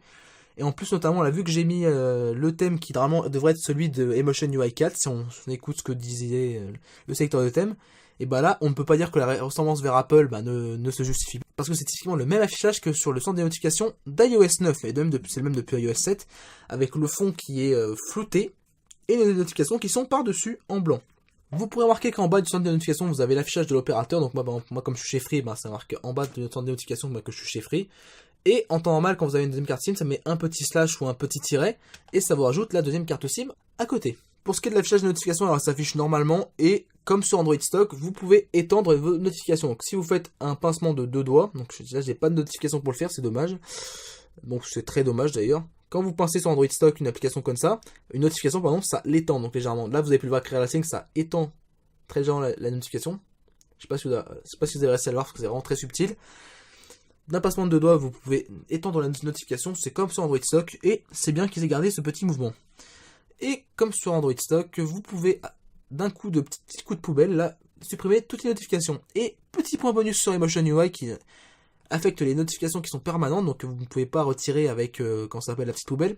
Si vous tirez une notification qui est permanente, on va vous demander, par un petit message, est-ce que vous voulez effacer la notification qui est normalement permanente. Donc ça vous affiche que non, ça peut créer des problèmes avec l'application émettrice. Mais c'est une bonne chose parce que des fois des applications abusent des notifications permanentes et là vous pouvez tout les supprimer ou presque, ce qui est vraiment une très bonne chose. Et bien sûr là je vais dire oui. Pour ce qui est des paramètres rapides, alors de base ils sont arrangés plutôt convenablement, même si depuis je les ai réarrangés à ma sauce. Les paramètres qui sont ici sont plutôt pertinent, donc ce qui est dommage, on ne pourra pas les cacher, on ne pourra pas cacher les paramètres qui ne serviront pas, en fait il faudra les entasser en bas, donc c'est un petit peu dommage, donc moi j'ai entassé tout ce qui me servait à rien en bas, parce que voilà, je ne pouvais pas faire autrement. C'est un petit peu dommage sur ce point là, même si les paramètres qui sont donnés ici sont relativement pertinents et vont bien dans l'esprit d'Emotion UI. Et comme sur Android Stock, si vous appuyez longuement sur un paramètre, donc par exemple on va prendre le Wi-Fi, vous arrivez dans le menu des paramètres où vous pourrez tout régler par rapport à ce que vous aurez choisi. Donc par exemple si vous avez choisi de régler le Bluetooth, vous restez appuyé dessus et vous arrivez sur le menu du Bluetooth qui est dans les paramètres. Et là si vous appuyez longuement sur paramètres, ça ne sert à rien parce que ça ne marche pas. Et si vous appuyez longuement sur GPS, vous allez dans le GPS, donc là le GPS est allumé, je ne veux pas, parce que j'ai pas envie de donner mes données de localisation à tout le monde. Enfin, dernier point remarquable dans ce côté raccourci, donc il l'appelle raccourci mais c'est les paramètres rapides, hein. Vous avez comme sur Android Stock, une petite barre pour pouvoir régler la luminosité. Alors des fois, sur certaines surcouches, elle disparaît, donc là c'est bien qu'il l'ait gardé. Il n'y a pas de commentaire à faire là-dessus, c'est une bonne chose. Passons maintenant à un petit tour dans les paramètres. Alors, pour ce qui est du rangement général, les paramètres sont plutôt bien arrangés, avec des catégories permanentes, mais il y a même un petit onglet à gauche qui s'appelle paramètres généraux, qui est une bonne idée en soi, mais que personnellement, je vous avoue, au début quand je l'ai vu, j'ai fait « Ah, c'est une bonne idée ça !» Et au finalement, je ne l'ai jamais utilisé parce que j'ai tellement l'habitude d'aller dans les paramètres pour trouver ce que j'ai à trouver, que cette simplification, pour moi, ne m'a pas servi. Pour certains, je pense qu'elle peut servir, notamment pour aller directement à l'essentiel, mais moi, personnellement, comme je n'ai pas de souci à trifouiller les paramètres, j'en ai pas eu besoin. Alors qu'est-ce qu'on a les paramètres? On a la gestion de la double SIM, donc là-dessus c'est très standard, c'est comme sur Android Stock plus ou moins. Sauf que là, par contre, là il y a un menu plus simplifié pour pouvoir attribuer à chaque carte SIM justement ce que vous voulez donner. Donc là j'en ai qu'une seule, donc je peux pas vous montrer. Vous pouvez attribuer de manière plus simple justement qu'est-ce que vous voulez donner à chaque carte SIM, ça c'est une plutôt bonne chose. Et comme vous pouvez voir, j'ai mis un nom très original à ma carte SIM. XXCBOLAVIXX. Bref, je vais vous lui mettre un petit nom de kikou, c'est marrant, hein. Ensuite, on a des paramètres qui sont très simples, Wi-Fi, Bluetooth, alors plus, c'est comme d'habitude. Alors, on a Link Plus, en fait, qui n'est pas un paramètre, mais qui est une explication pour vous expliquer comment le téléphone gère le signal et le Wi-Fi. Alors là, il y a des petites explications, notamment lorsque vous vous déplacez rapidement et que vous êtes connecté à un réseau mobile dans un train à grande vitesse. Signal Plus accroîtra le taux d'appel réussi. En fait, c'est des petits arguments marketing qui je ne sais pas s'ils fonctionnent parce que j'ai pas vu de différence par rapport à d'autres téléphones qui n'ont pas ce fameux Link Plus. Alors qu'est-ce qu'on a par la suite? Alors style d'écran d'accueil, ça c'est bête, c'est que là-dedans on aurait dû avoir limite style d'écran d'accueil et réglage du lanceur, mais en fait non, ils n'ont mis que style classique et style simple. Et le style simple, ça s'adapterait plus à une session pour des seniors. Donc voilà, vous avez en fait un style qui ressemblerait plus à Windows Phone si vous voulez être un peu méchant. Et qui, voilà, c'est très simplifié. Même les paramètres sont très simplifiés, vous pouvez revenir à votre affichage classique depuis ces paramètres-là. Pas de souci. Ensuite, qu'est-ce que nous avons d'autre? Nous avons affichage, donc son, stockage, c'est comme sur Android Stock, batterie, c'est comme sur Android Stock aussi. Enfin, c'est relativement ressemblant. Vous appuyez ici. Économie d'énergie, alors ça peut être intéressant pour ceux qui ont envie de faire des économies. Vous avez différents modes d'utilisation pour pouvoir économiser plus ou moins l'énergie. Donc, vous avez performance, donc ça c'est le mode que j'ai mis automatiquement pour pouvoir pas avoir de problème de performance. Donc, c'est pour mettre les meilleures performances CPU pour les jeux notamment. Vous avez intelligent en fait qui est un mode entre deux qui est intermédiaire, et vous avez ultra économie d'énergie qui est là par contre c'est un mode qui malheureusement en fait ne sert à peu près à rien parce qu'en fait c'est un mode qui est inspiré des modes d'économie d'énergie notamment de Samsung qui utilise des écrans Super AMOLED sur ses téléphones. Là on est sur un écran Neo LCD. Le fait de mettre l'écran noir c'est bien, vous avez enfin le fait de mettre l'écran noir c'est bien, mais au final c'est inutile parce que vous n'économisez pas de batterie. Le mode ne sert au final que d'avoir un téléphone qui sert à téléphoner et à envoyer des messages. Donc dans l'idée c'est plutôt bon, mais ça n'apporte pas de grosses économies de batterie si ce n'est que votre téléphone n'a plus accès à la 3G, 4G et au Wi-Fi. Et à toutes les connectivités, GPS et compagnie. Dans ce même menu d'économie d'énergie, vous avez applications protégées qui vous permet de pouvoir gérer quelles applications ont le droit de tourner en arrière-plan ou non. Et le téléphone vous indique quelles sont les applis qu'il juge lui gourmandes. Alors pour lui, ça s'appelle à peu près toutes les applications que j'ai installées sont gourmandes, donc comme quoi le boulot est fait de manière, disons, éparse, hein, mais bon.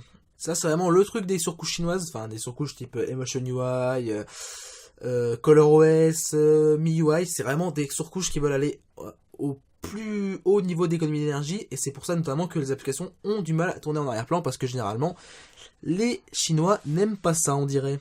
Ensuite, si on avance un petit peu, nous avons écran de verrouillage, alors ça c'est totalement classique, donc là-dessus il n'y a pas de souci. Vous pouvez mettre vos verrouillages comme d'habitude avec des gestes, enfin avec des patterns, donc des formes, des codes PIN, donc avec le capteur empreinte digitale que j'ai montré tout à l'heure.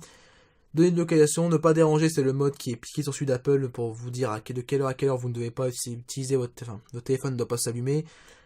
Centre de notification, c'est pour pouvoir mettre tout ce qu'il y a dans le centre de notification, enfin, gérer les notifications envoyées par les applications. Donc ça peut être une bonne chose pour dire à telle ou telle application justement de ne pas envoyer de notification. Et chose qui est bien avec ce téléphone, et si je ne pourrais pas vous le montrer, c'est aussi dommage, c'est que au premier envoi de notification d'une application, le téléphone vous demande « Souhaitez-vous que telle application soit autorisée à vous envoyer désormais des notifications ?» Si vous marquez oui, la question ne vous sera plus jamais posée et le téléphone considérera qu'il peut envoyer des notifications sans souci. Si vous mettez non, le téléphone fera en sorte que l'application concernée ne vous envoie plus jamais de notifications, ce qui est une très bonne chose pour certaines applications qui vous envoient des notifications un petit peu en masse, notamment les jeux qui vous disent vos vies sont restaurées, revenez jouer. Donc si vous voulez plus être harcelé et que vous voulez être un peu tranquille, là-dessus c'est une bonne chose. Ensuite vous avez application protégée, ça je vous ai déjà montré juste avant, c'est un doublon, c'est un peu dommage. Sécurité, c'est par rapport à ce que vous avez d'habitude sur Android Stock, donc là ça change pas, c'est pour tout ce qui est sécurité, là-dessus je l'utilise jamais, donc je peux pas vous le dire forcément. Ça c'est pour régler le capteur empreinte digitale. Alors quelques petites personnalisations logicielles que vous pouvez avoir avec le capteur empreinte digitale. Vous pouvez avoir une option de retour, donc là je vais faire un petit zoom. Si vous tapez le capteur empreinte digitale, ça fera comme si vous appuyez sur le bouton retour en bas. Si vous restez appuyé longuement sur le capteur empreinte digitale et que vous activez cette option ici, ça vous fera comme si vous avez appuyé sur le bouton home. Vous pouvez appuyer sur le capteur empreinte digitale pour prendre des photos ou des vidéos. Vous pouvez répondre à un appel en maintenant le capteur empreinte digitale. Vous pouvez appuyer, encore une fois, en maintenant le capteur empreinte digitale pour annuler une alarme, donc pour l'arrêter. Vous pouvez, en l'effleurant de haut en bas, déplier le centre des notifications. Donc ça, je vais vous montrer rapidement. Donc là, hop, look. Et ça, c'est vraiment super utile parce que enfin, je sais pas pourquoi j'ai désactivé d'ailleurs, mais je ne faisais que l'utiliser parce que c'est très pratique.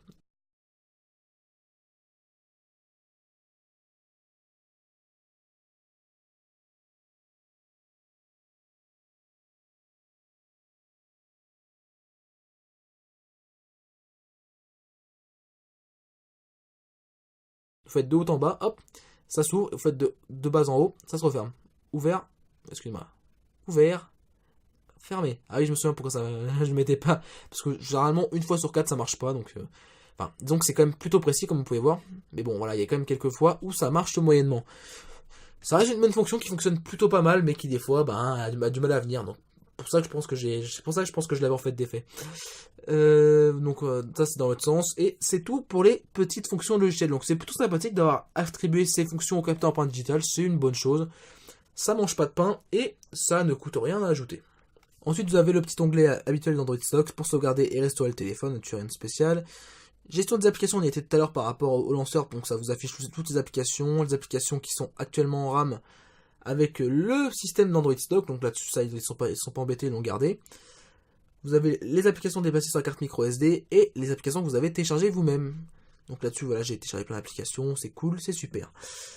Application connectée, ça j'ai jamais utilisé, mais ça vous explique, enfin ça vous permet de gérer quelles applications ont quelles autorisations par rapport au réseau cellulaire ou au Wi-Fi. Donc par exemple, si je n'ai pas envie que, par exemple, 99 Problems n'ait accès aux données mobiles et au Wi-Fi, je désactive. Et comme ça, le téléphone empêchera l'application d'activer le Wi-Fi ou les données mobiles pour accéder à mes données. Donc c'est vraiment une bonne petite fonction que je n'ai pas utilisée personnellement, mais qui peut vous être utile si vous avez envie de restreindre les autorisations d'accès à vos données. Et ça peut être utile notamment si vous avez un forfait bloqué avec pas beaucoup de données. Ça vous évite que les applis se rafraîchissent et n'utilisent trop de données. Ça fonctionne aussi avec les applications système, là-dessus, pas de souci. Alors par contre, de base, les applications système ont le droit d'avoir accès à la Wi-Fi, parce que là, par contre, vous n'avez pas de petite colonne pour le Wi-Fi, donc ça, c'est un peu dommage de ne pas avoir été jusqu'au bout de la chose. Ensuite, qu'est-ce qu'on a d'autre? Nous avons aussi activation vocale, alors ça, c'est pour justement dire une petite commande pour pouvoir appeler le téléphone. Alors je l'avais activé, mais je ne l'ai jamais utilisé, ça je vous l'avoue. Alors en plus, je crois que la langue, il ne fonctionne pas en français, c'est pour ça que je ne l'ai pas utilisé, ça ne fonctionne qu'en anglais. Le mot d'activation, c'est Dear Honor. Donc on va essayer, hein. Donc hop, on va l'éteindre. Dear Honor. Dear Honor. Dear Honor. Donc comme vous voyez, ça marche super bien avec mon super accent anglais. Bref, un bon gros fail. Donc pour ceux qui ne sont pas anglophones et qui ont un superbe accent, ça ne marchera pas, c'est un peu dommage. Là, nous avons un des paramètres super intéressants, c'est la touche intelligente. Ça, c'est un des ajouts spéciaux de ce téléphone qui est vraiment bien pensé. C'est une petite touche qui paye pas de mine, qui a été rajoutée sur ce téléphone, voilà, à gauche, et qui permet d'attribuer certaines fonctions. Donc par exemple, ça s'appelle, si vous êtes quelqu'un, on va prendre un exemple, qui aime beaucoup Snapchat et qui voulait l'utiliser en permanence, là, si vous appuyez sur le bouton et que vous avez bien programmé votre chose, vous faites clic sur le bouton intelligent et hop, Snapchat s'ouvre. Pareil, vous prenez le même exemple avec Twitter, Facebook, avec n'importe quelle application. Donc vous avez la possibilité d'ouvrir une application, mais vous avez aussi quelques paramètres autres, donc notamment, merde, ça c'est une application, vous avez des raccourcis, donc prise de vue rapide, ça c'est pour prendre la photo comme j'ai montré tout à l'heure. Vous pouvez démarrer un enregistrement vocal, vous pouvez allumer la lampe torche, ou vous pouvez carrément, par un appui, faire une capture d'écran. Donc voilà. C'est une touche qui paye pas de mine, c'est une fonction que j'apprécie beaucoup sur ce téléphone, et qui en plus fonctionne très bien. Donc appuyer 2 fois, c'est permet de prendre une prise de vue rapide, et garder appuyé, comme j'ai montré tout à l'heure, ça allume la torche. Ensuite, plus bas, nous avons contrôle par les mouvements dans les paramètres. Alors ça, c'est des trucs qui servent pas à grand chose, je trouve. C'est permet de pouvoir notamment toucher 2 fois l'écran. Bon, ça c'est pour le double tap. Voilà, c'est pour tout. En fait, c'est les smart gestures, ça a rien de spécial à Honor et à Huawei. On le retrouve même des fois même sur Android stock, notamment sur les téléphones avec les processeurs Mediatek. Ça n'a rien de spécial, voilà, cligner le téléphone pour déplacer les icônes et les widgets, le secouer, ça c'est encore un doublon. Si vous mettez le téléphone à l'oreille, ça répond directement au téléphone. Si vous soulevez le téléphone, ça permet de diminuer le volume de la sonnerie au moment où vous avez un appel. Vous pouvez taper à 2 fois fermement avec une phalange pour pouvoir faire une capture d'écran. Ça n'a pas marché, super. Alors on recommence. Alors il faut taper fort avec la phalange, donc ça c'est vraiment une plutôt bonne chose. On va essayer sans non plus casser le téléphone. Donc voilà, ça a marché. Vous pouvez aussi tracer des lettres sur l'écran pour pouvoir ouvrir des applications, donc notamment si je l'active, je ne l'ai pas activé. Si je trace un C n'importe où sur l'écran. Par contre, il faut appuyer fort. Bon, on va mettre le téléphone à plat.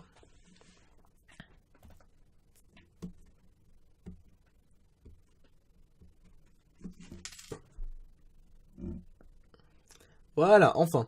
Donc c'est quelque chose qui ne fonctionne pas super bien, je trouve. Il faut vraiment appuyer fort en fait. Donc pour moi qui suis en face caméra, c'est dur de vous le montrer.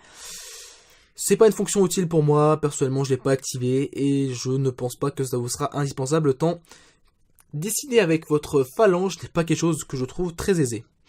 Donc voilà, c'est des petites fonctions, des petits contrôles par mouvement qui sont sympathiques mais qui ne sont pas exclusifs à Huawei, si ce n'est le dessin avec la phalange qui est plutôt désagréable.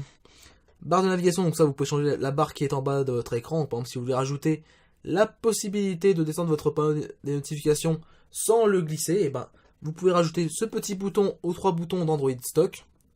Et dès que vous appuierez dessus, ça descendra le panneau de notification sans faire d'animation. Encore une fois, j'ai dit une bêtise, ça c'est le direct.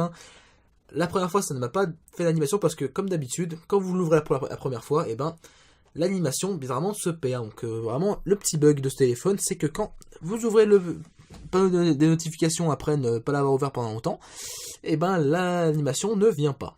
Et donc voilà tout ce que j'avais à dire pour ce qui est des paramètres de ce téléphone. Alors ils sont bien rangés là-dessus, il n'y a pas de souci. Et je les trouve plutôt sympathiques comparé notamment à ceux de Xiaomi où c'est relativement le bordel.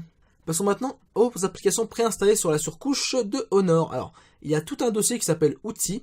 Donc c'est des petites applications qui sont plutôt utiles. C'est-à-dire qu'ils ne sont pas inutiles, c'est que des petites fonctions. Donc là, voilà, météo, loop, radio FM, ça c'est tout ce que vous avez généralement sur vos téléphones, l'agrégateur de thèmes. Vous avez même un bouton pour éteindre l'écran, super utile. Ça vraiment, ça c'était d'une utilité extrême. Bon, cette fonction-là n'était pas super utile. Vous avez à peu près tout ce que vous avez besoin, la musique, les contacts, les vidéos.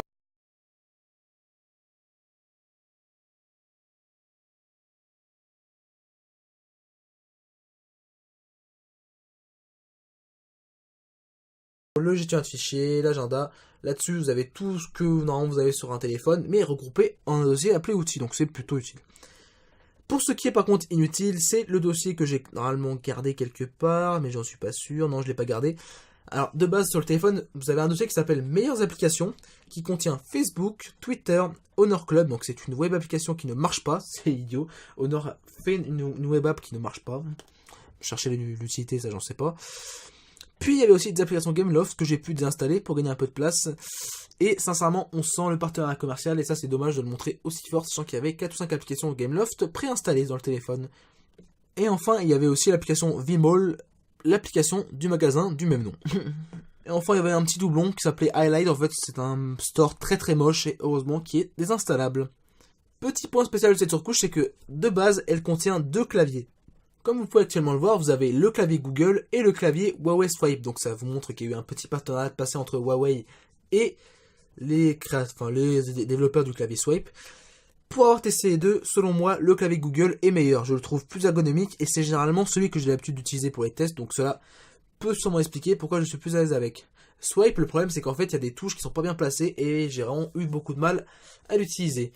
Donc en résumé, il y a du bloatware à désinstaller au premier démarrage sur ce téléphone, mais après désinstallation, il n'y a plus grand chose dans l'app inutile et là-dessus on peut dire que c'est un bon point que Huawei ait laissé la possibilité de désinstaller les applications. Pour ce qui est de la gestion de la RAM de la surcouche, donc de base nous avons 3 Go de RAM dans ce téléphone, mais la petite chose c'est qu'en fait, entre mes habituelles applications de mesure et la petite mesure qui est offerte dans l'interface du multitâche qui est ici, donc comme vous pouvez voir actuellement j'ai 1,50 Go selon le téléphone de libre. Bah, si je vais dans mes utilitaires de test, donc là j'ai essayé d'y aller dans Quick System Info, et ben comme vous allez pouvoir voir, je n'ai qu'1 Go de RAM de libre. Donc c'est un petit peu bizarre, donc en fait la quantité de RAM disponible n'est pas la même entre les deux. Et je pense qu'en fait c'est le multitâche du téléphone qui est dans le faux, qui ne dit pas la vérité. Et personnellement je ne trouve pas ça très bien. C'est vraiment pas une bonne chose de mentir comme ça. Après c'est peut-être moi qui suis dans le faux et qui justement n'ai pas compris pourquoi ça ne m'affiche pas les mêmes chiffres. Mais en tout cas je pense qu'il y a tromperie là-dessus. Et étant donné que, à ce que j'ai pu vérifier, comparé notamment à ColorOS qui m'a montré des fois des quantités de RAM disponibles à 300 ou 400 Go de RAM disponibles sur un téléphone à 3 Go, là, bizarrement sur ce téléphone là, je ne tombe jamais, encore là, comme j'ai plus d'application en RAM, ça, je ne peux plus vous montrer, donc là, on va ouvrir n'importe quoi, voilà. Le téléphone, bizarrement, allez, ouvre-toi,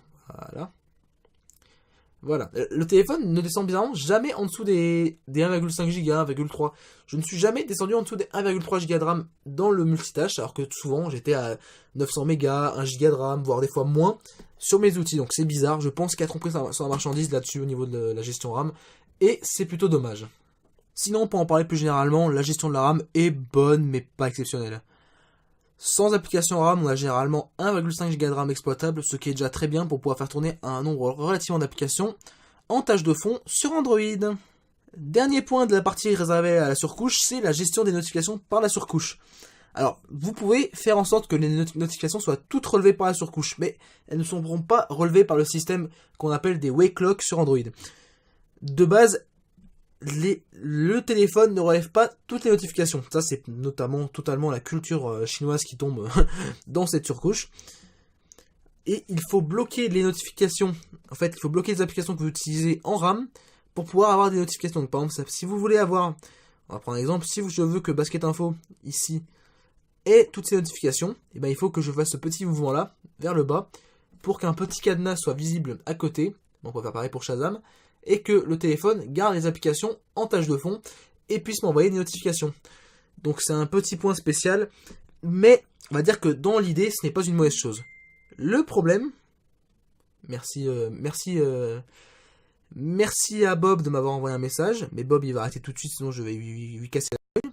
Donc je disais avant que Bob m'interrompe que le système de gestion des notifications n'est pas un mauvais système, mais le problème c'est que à chaque redémarrage, les applications qui sont bloquées en tâche de fond ont disparu. Vous devez à chaque fois rebloquer les applications dans le multitâche pour qu'elles soient tout le temps en tâche de fond. Et ça, c'est vraiment dommage. Comme vous avez vu tout à l'heure en paramètres dans les paramètres et même en doublon, vous pouvez faire que certaines applications restent bloquées en tâche de fond. Et bizarrement, ça s'appelle même en faisant ça. J'ai eu des applications qui ne m'ont plus relevé les notifications. Alors je ne sais pas si ça fonctionne correctement. J'espère que sur Android 6.0 ça fonctionne mieux et ça on le verra plus tard. Mais pour être clair, je ne considère pas ce point de problème de gestion de notification comme un mauvais point de ce téléphone. Parce que c'est quelque chose qui est dans la culture des surcouches chinoises en général, que ce soit chez Oppo, chez Xiaomi, chez Meizu ou chez Huawei. Donc c'est pas un mauvais point, il faut juste dire que c'est à nous pour une fois de nous adapter à la surcouche à laquelle on souhaite adhérer.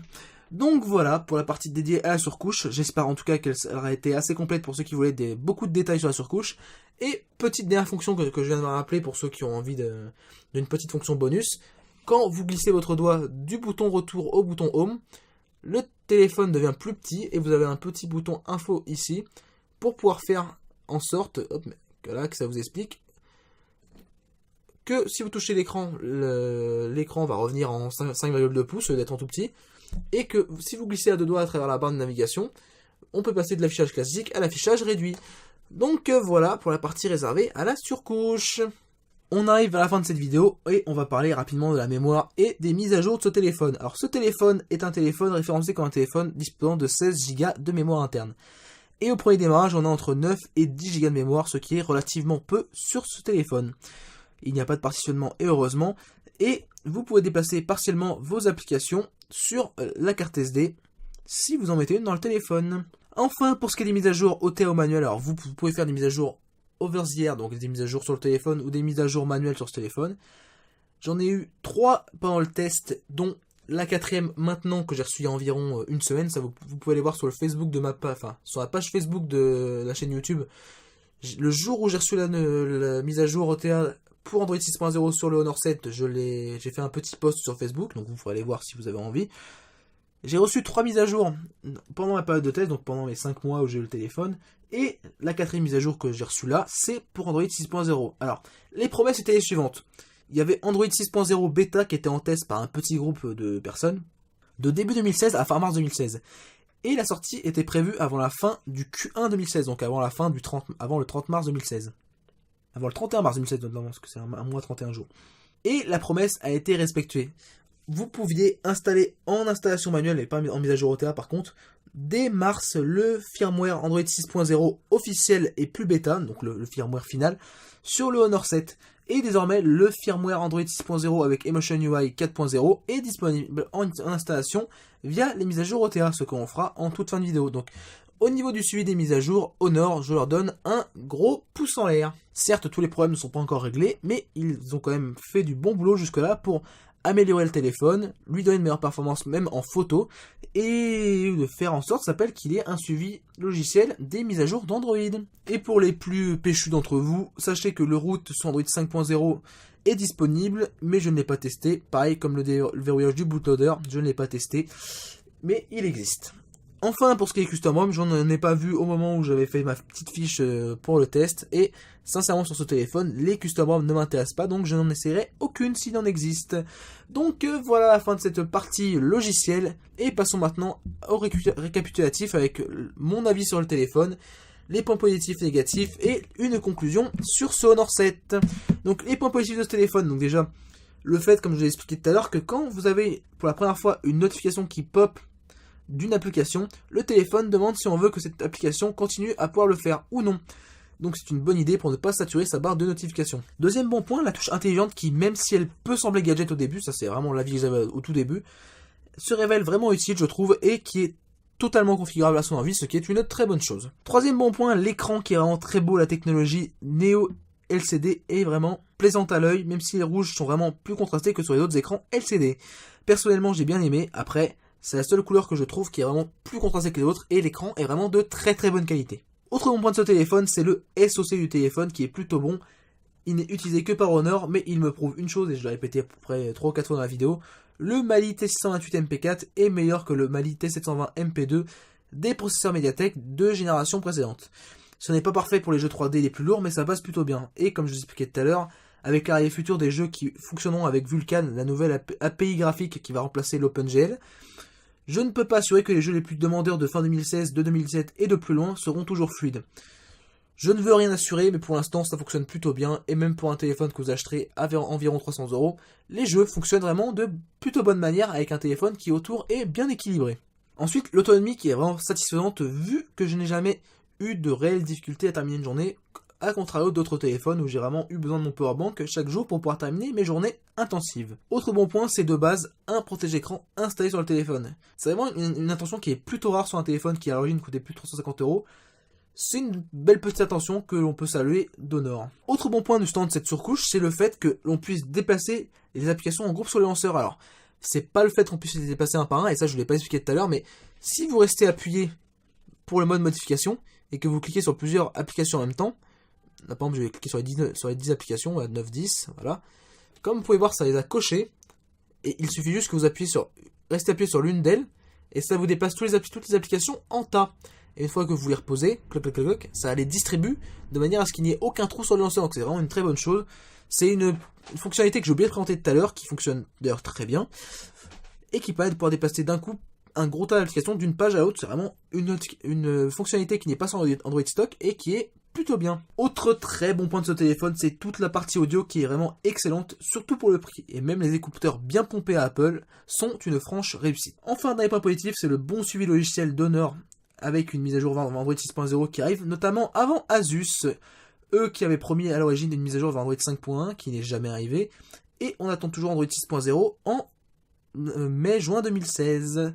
Bon, selon Asus France, la mise à jour ne doit plus tarder et devra arriver pour la dernière semaine de juin pour ceux qui voudraient savoir pour le Zenfone 2. Pour ce qui est des points neutres de ce téléphone, c'est notamment l'absence d'égalisateur dans l'application musique de Huawei. Donc ça, j'en ai pas parlé tout à l'heure, mais il n'y a pas d'égalisateur pour pouvoir changer le son, pour pouvoir améliorer le son par rapport à nos envies sur le téléphone. C'est un peu dommage, mais bon, ce n'est pas un point rédhibitoire. Pause boisson.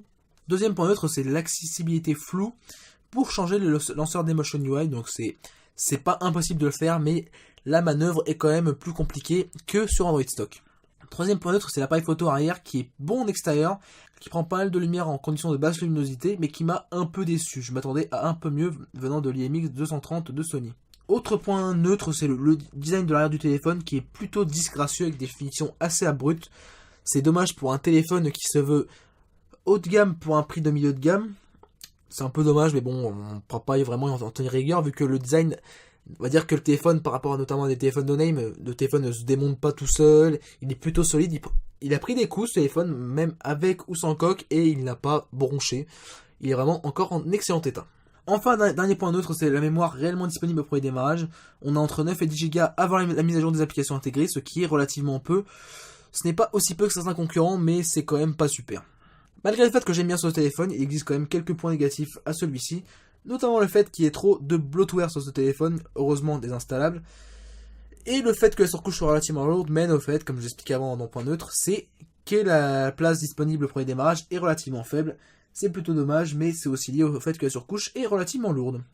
Autre point négatif, c'est, et ça je vais vous faire une petite compilation tout de suite en musique, c'est les rappels consommation de batterie qui peuvent se révéler hyper saoulants, et moi personnellement, j'en parlais avec une amie, avec notamment ma meilleure amie qui a un Honor 6, qui elle aussi a donc les rappels de consommation. Elle m'a dit que ça la dérangeait pas, mais moi carrément ça m'a saoulé. Et tout de suite, une petite compilation de 10 secondes en musique de toute une journée de rappels consommation.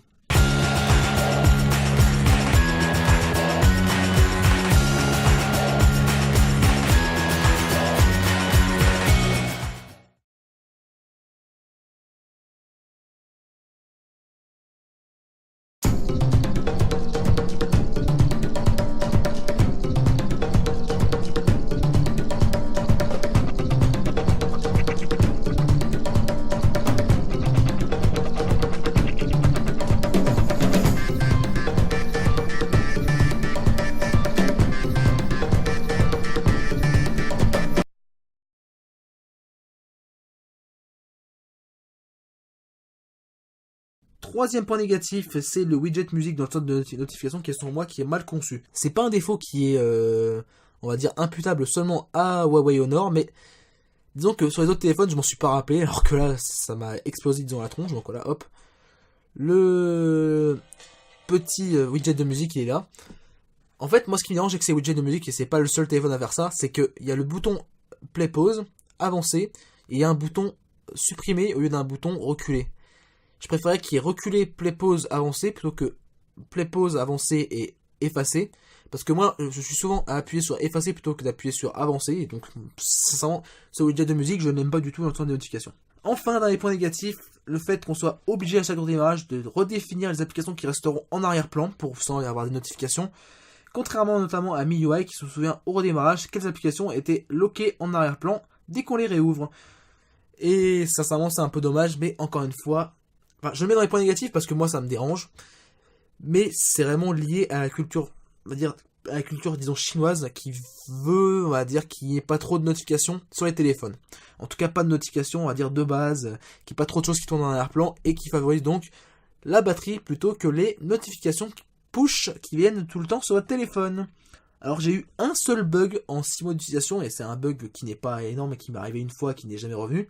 C'est qu'à un moment, je ne pouvais plus accéder au multitâche. Alors j'avais beau appuyer comme un taré sur le bouton multitâche, et ben le multitâche ne s'ouvrait plus. Je sais pas pourquoi. Le bouton réagissait, donc ça faisait vous. Il y avait le retour haptique qui se faisait avec la vibration, mais je n'avais plus aucune réaction. Le téléphone ne voulait pas ouvrir le multitâche. Il faisait tout ce que je pouvais tout faire à côté. Je pouvais aller sur mes applications, je pouvais jouer, je pouvais avoir de la musique, mais le multitâche ne s'ouvrait pas. Donc je sais pas, ça m'est arrivé une fois, et c'est le seul bug qui m'est arrivé en 6 mois d'utilisation. Donc après beaucoup de blabla, et notamment, même si vous sera un peu plus court avec le montage, 1h42 où j'ai blablaté sans arrêt, on en arrive enfin à la conclusion de ce test complet de Honor 7 sous Android 5.0.2, qui aura le droit à un petit complément d'une dizaine de minutes, je pense, sur une vidéo à part, sous Android 6.0. Je vais vous dire mon sentiment que j'ai déjà évoqué pendant toute la vidéo. Nous sommes face à un téléphone milieu de gamme très sympathique, qui a beaucoup de bons points, et je pense sincèrement que je peux le recommander à tout le monde qui recherche un téléphone qui a un très bon rapport qualité-prix.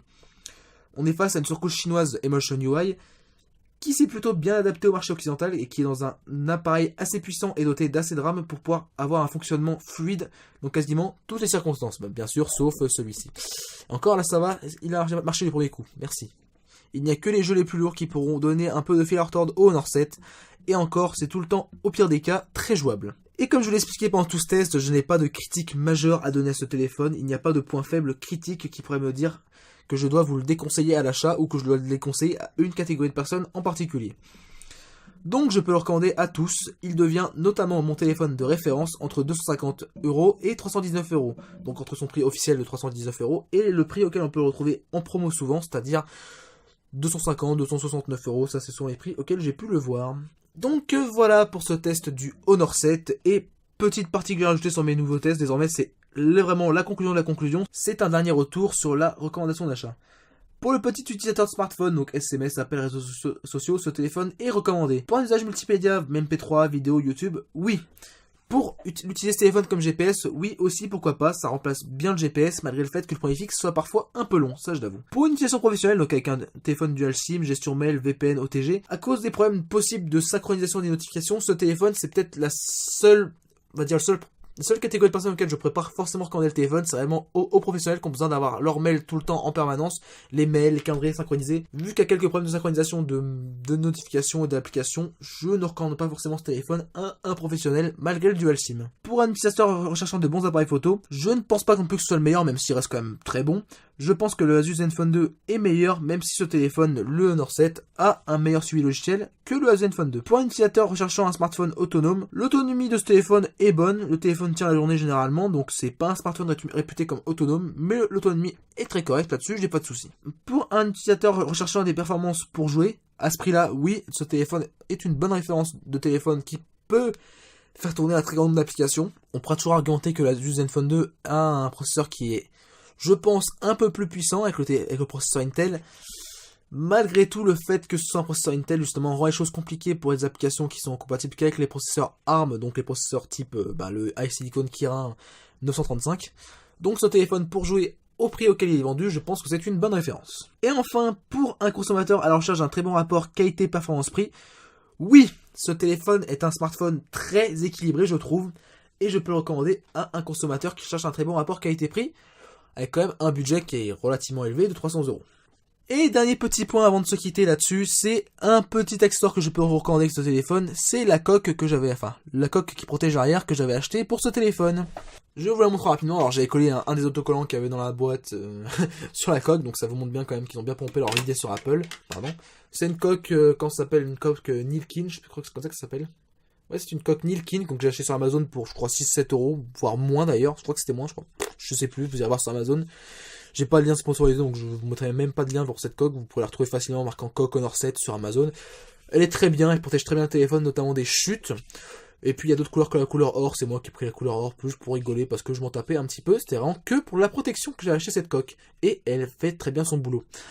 Donc voilà, c'est la fin de cette vidéo cette très longue vidéo de test sur le Honor 7, à laquelle s'ajoutera un petit supplément de 10 minutes plus tard, notamment je pense dans la semaine de publication de cette vidéo, sous Android 6.0. J'espère que cette vidéo de test longue vous aura plu. La vidéo de test incomplet arrive très bientôt et elle devrait durer une quinzaine de minutes maximum. Néanmoins, si vous avez aimé cette vidéo de test complet, n'hésitez pas à mettre un pouce vert. Si vous ne l'avez pas aimé, comme d'habitude. Hein. Et n'hésitez pas en commentaire à réagir sur ce téléphone qui est le Honor 7 et qui a notamment ce mois-ci fêté ses 1 an d'existence parce qu'il est sorti en juin 2015. Donc voilà, je n'ai plus grand chose d'autre à rajouter sur cette vidéo et je vous dis à très bientôt pour de futurs tests de smartphone et pour de futures vidéos. Allez, ça c'était pas prévu. Salut!